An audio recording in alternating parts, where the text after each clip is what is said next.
Hey guys, welcome to another Lost Ark video.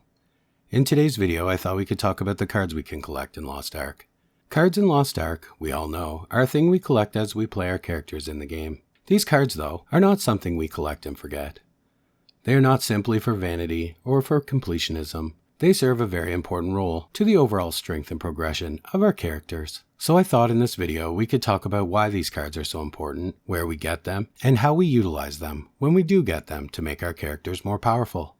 So let's get into it. First, let's look at how exactly we get these cards. These cards, of course, are gotten from packs primarily. Card packs will reward you with randomly generated cards from a randomly generated rarity family when opened. However, in some cases, upon beating a certain boss or progressing past a certain story milestone, we will be awarded a specific card that is reminiscent of the battle or boss we just overcame. So, where do we get these card packs? Well, the card packs are found in various daily, weekly, and in some cases one-time activities.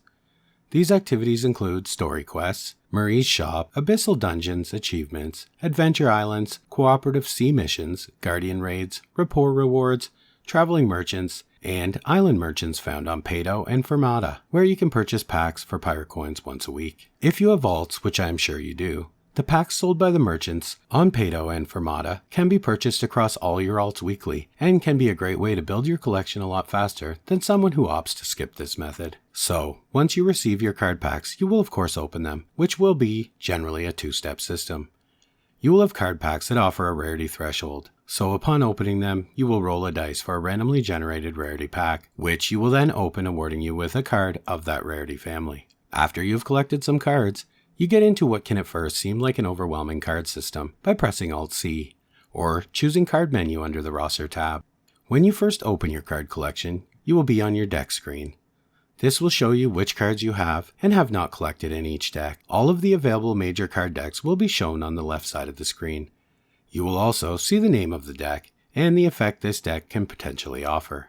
Hovering over the magnifying glass shows you the bonuses available for equipping the required amount of cards in your deck. You will also see which cards from each deck you have and have not collected.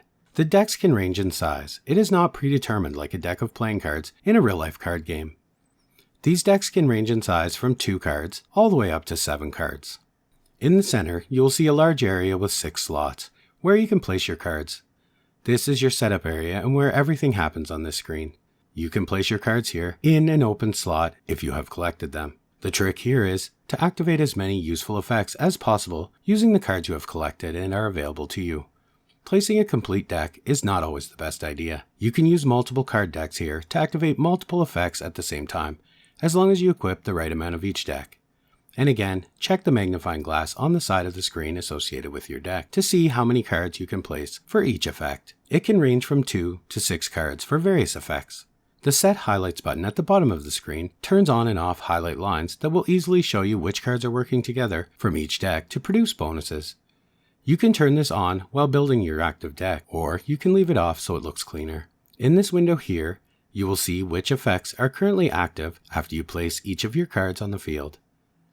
These effects that appear in this window are actively in effect and being applied to your character when they appear here.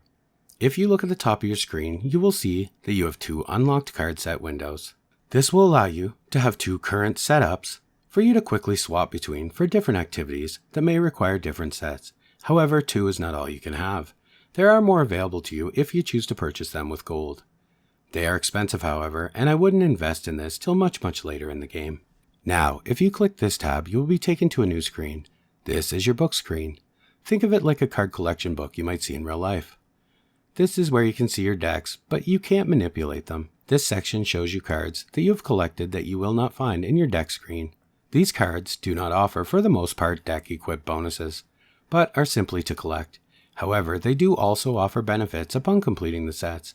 And the awesome thing here is, they do not have to be equipped, and are not limited beyond you having collected them. Some of the effects that can be achieved here for collecting these cards are Strength, Dexterity, and Intelligence boosts, Crit, Specialization, Swiftness, Domination, Endurance, and Expertise bonuses, more Vitality, Physical and Magical Defense bonuses. By enhancing enough cards within sets and reaching certain set levels from performing enhancements on the cards in the sets, you gain additional effects. For example, these effects may boost your damage to certain boss and monster types, and these bonuses are stacked With all the previous bonuses I've mentioned, they do not replace them, so it is a powerful thing to achieve at endgame.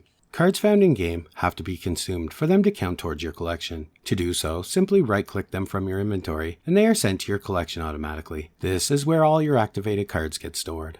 Every unique card takes up one slot in the collection, and slots are limited at first, while each duplicate gets added on top of it without taking up an extra space. You can have up to 15 duplicates of any card, at which point any consecutive copy gets turned into card experience points when consumed. Additional card space can be bought by using gems from the cash shop if you run out of it. Before we move on, we'll look at our next section, the Enhancement tab. Enhancing a card requires 3 things: silver, extra duplicates of the card you're upgrading, and card experience points to fill its experience gauge. Once you obtain these things, you simply right-click on the card you wish to enhance from your collection, fill its experience gauge, and press Enhance, and you're done. Your card has reached level 1 enhancing. Further stages require more card duplicates, card experience points, and silver. To reach maximum enhancing, which is level 5, a total of 15 extra copies are required. Some of the strongest card set effects are achieved by reaching certain enhancement level requirements, but are worth the investment. The way that you build up card experience points is not very straightforward at first, but once you get familiar with the system, you will have no trouble. Many activities reward you with card experience in the form of soul leaves, eternity essences, creation fragments, and Manelix tomes. These are consumed, storing various amounts depending on the item of card upgrade experience in your collection. The best sources of these will include Adventure Islands, the Cube, Field Bosses, the Ghost Ship, and Traveling Merchant Ships, although these are of course not the only sources. So now that we know how this system works, what cards should we be actively looking for? Well, basically all of them. I know that this is a vague answer and not what you want to hear, so I asked around in chat, talked to a few people on the Korean Lost Ark Reddit who have a lot more experience, and even asked around on various discords. And these sets seem to be the sets of note everyone agrees we should make priority early game, and although you won't collect these overnight, the sooner you start, the sooner you finish. The first set is the Lost Wind Cliff set. You can find these cards in the following locations. The Sierra cards can be bought from wandering merchants found in Isla Stura. The Solus card can be obtained after defeating Kaluk Sadan in Isla Tura. This process can be repeated so that you can get multiples by creating an alt and questing up until this point. The Delane Armin card can be obtained from collecting 10 tokens. The King Thyrane card is given after reaching trusted rapport with Thyrane. The Carmine card is an achievement reward from completing 100 Chaos dungeons and a random drop from Abyssal dungeons. The Armin card can be obtained as a reward drop from the Abyssal dungeons. Now, where it becomes amazing is when you get this set to enhancement level 12. You do this by spreading 12 points of enhancement between the cards in the deck. But as I said, all sets are worth collecting and none should be ignored.